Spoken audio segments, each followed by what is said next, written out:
अगर कोई सच बोलता है तो वो ढोंगी हो गया, पाखंडी हो गया। कोई अपने हक की आवाज उठाता है, जैसे अभी किसान उठाए हुए हैं, तो वो कांग्रेसी हो गया। गजब के हो हरामजादो तुम लोग, गजब के हो। इतना स्तर तो मैं कहता हूं बेस्या भी नहीं गिराती है जितना स्तर मोदी ने अपना गिराया है, और क्या कहते हैं इस मोदी मीडिया ने गिराया है। क्योंकि कहावत है, सच्चाई छुप नहीं सकती बनावट के असूलों से, खुशबू आ नहीं सकती कभी कागज के फूलों से।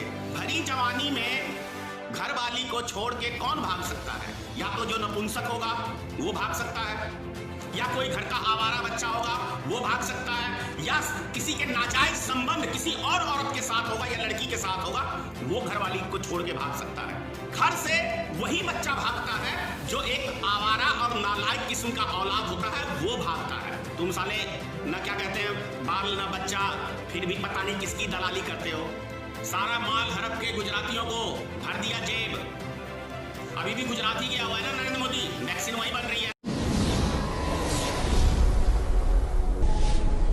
जब जब किसी चीज का संकट आता है तब तब मोदी भागते हैं मैदान छोड़ के। आखिरकार मोदी जब पंजाब हरियाणा का किसान दिल्ली में आके धरने पे बैठा है, तो मोदी दिल्ली छोड़ के गुजरात में जाके बैठे हैं। अब सोच लीजिए कितने बड़े कलेजा के ये आदमी हैं। 14 साल की उम्र में मां को छोड़ के भागे, भरी जवानी में घरवाली छोड़ के भागे।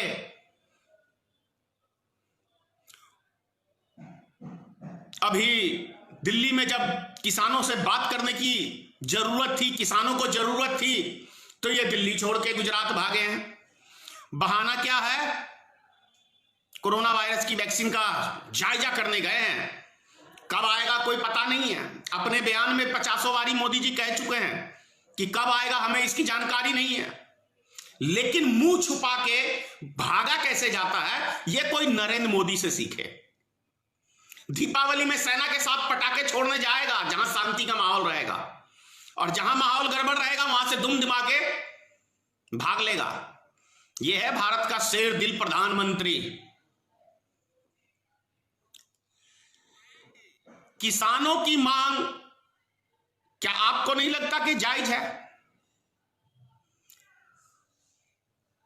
किसान इस देश का अन्नदाता है। हम सब यदि भगवान के बाद किसी का कोई स्थान है, तो भैया कहावत है, खाली पेट भजन ना होए रामा। तो जब पेट भरने की बारी आती है तभी भगवान और ईश्वर याद आते हैं, उसके बाद पहले नहीं। क्योंकि खाली पेट कुछ सुझाई नहीं देता। और इस पेट को भरने का काम कौन करता है? इस देश का किसान, अन्नदाता। और उन किसानों के साथ मोदी सरकार क्या कर रही है? दिल्ली में उनके ऊपर FRI दर्ज कर रही है। जो इनका चाल चरित्र अच्छी तरह से अब देश की जनता, एक एक छोटा सा बच्चा भी अब समझ गया, और वो भी बोलने लगा इनके विषय में। किसान विरोधी ये बिल लेके आते हैं और अपनी जिद पे अड़े हुए रहते हैं। अपनी जिद पे अड़ने के बाद कभी इन्होंने किसी से जाके बात किया?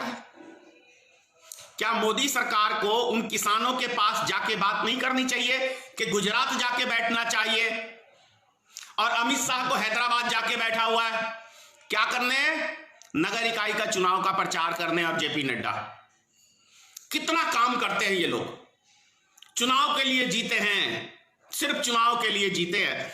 अब नगर इकाई की प्रचार जब एक गृह मंत्री और एक राष्ट्रीय अध्यक्ष करेगा जिस पार्टी का, तो समझ सकते हैं मानसिकता कहां है, क्या है। ज्यादा मुझे कुछ कहने की आवश्यकता नहीं है इन सब मुद्दों पे, आप बड़ी भली भांति समझ सकते हैं। तो ये चूहा प्रधानमंत्री भागता है इधर उधर। देखिए मेरे रूम में भी 2 चूहे निकल के आ गए, लेकिन ये चूहा मैदान छोड़ के, ये चूहे समझे कि कहीं मेरा तो नहीं कह रहा इसलिए बाहर आए, लेकिन ये चूहा दिल्ली छोड़ के भाग गया गुजरात। किसानों से बात नहीं करेगा, इसके पास फुर्सत नहीं है, बड़ा तीर मारता है। भैया डेली मन की बात सुनाने के लिए फुर्सत कहां से रहेगा? डेली याद करना पड़ता है कि मन की बात में मुझे क्या बोलना है। कितना कामकाज वाला 18 घंटे भाषण देना क्या मामूली बात है? बहुत दिमाग खर्च होता है भाई भाषण देने में।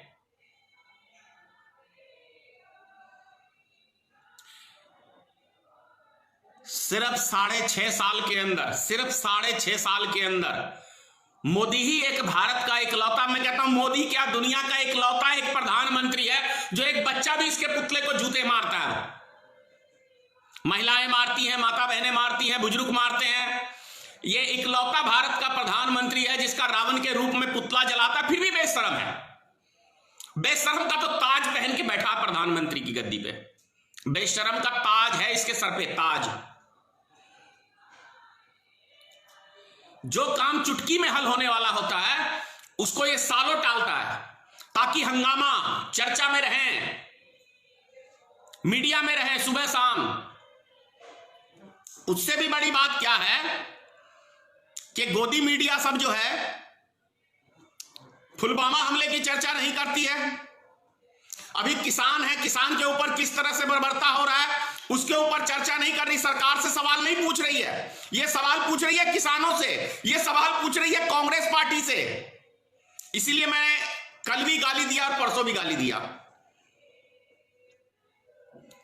अब जब इतने नालायक जिस देश के अंदर मीडिया होगा, गोदी मीडिया जो 2 रुपए पे बिकता है, सुबह शाम मोदी की भजन गाने में लगा रहता है।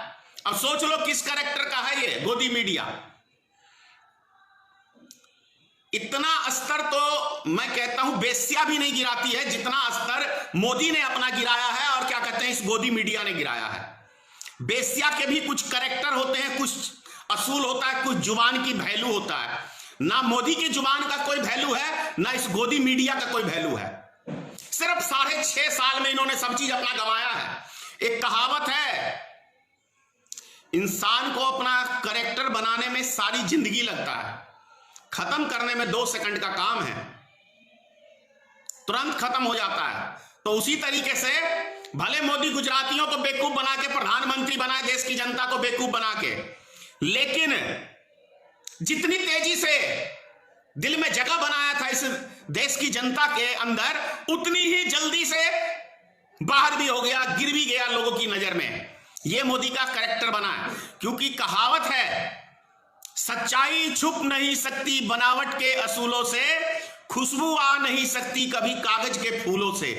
तो सच्चाई को हम कितना भी दबा लें, सच्चाई धरती का सीना चीर के सामने आती है। तो मोदी ने झूठ बोल बोल के देश की जनता को खूब मूर्ख बनाया, लेकिन उतनी ही तेजी से लोग इसका झूठ भी समझ गया, पाखंड भी समझ गया, और कितना बड़ा चूहा है ये दिल का, ये भी समझ गया। अब मैं जो बता रहा हूं फिर से एक बारी रिपीट कर रहा हूं आपको, भरी जवानी में घर वाली को छोड़ के कौन भाग सकता है? या तो जो नपुंसक होगा वो भाग सकता है, या कोई घर का आवारा बच्चा होगा वो भाग सकता है, या किसी के नाजायज संबंध किसी और औरत के साथ होगा या लड़की के साथ होगा, वो घरवाली को छोड़ के भाग सकता है। अगर मैं गलत कह रहा हूं तो कोई प्रूफ करके दिखा दे कि धनेश्वर महतो ये बात गलत कह रहा है। घर से वही बच्चा भागता है जो एक आवारा और नालायक किस्म का औलाद होता है, वो भागता है। तो नरेंद्र मोदी एक आवारा नालायक किस्म का औलाद था जो 14 साल की उम्र में अपने बाप को मार गया, उसका बाप शोक में मर गया। पता है जब ये घर छोड़ के भागा तो ना तुमने अपने घर को सुख दिया, ना अपनी घरवाली को सुख दिया, ना अपने बाप को दिया, ना अपने भाइयों को दिया, तो तुम इस देश के समाज के नागरिकों को सुख चैन कैसे दे सकते हो मिस्टर नरेंद्र मोदी? वो तो नजर आ रहा है कि आज हमारा देश का अन्नदाता आज रोड पे है, तो नरेंद्र मोदी चूहे की तरह मैदान छोड़ के दिल्ली छोड़ के भाग गया, गुजरात भाग गया।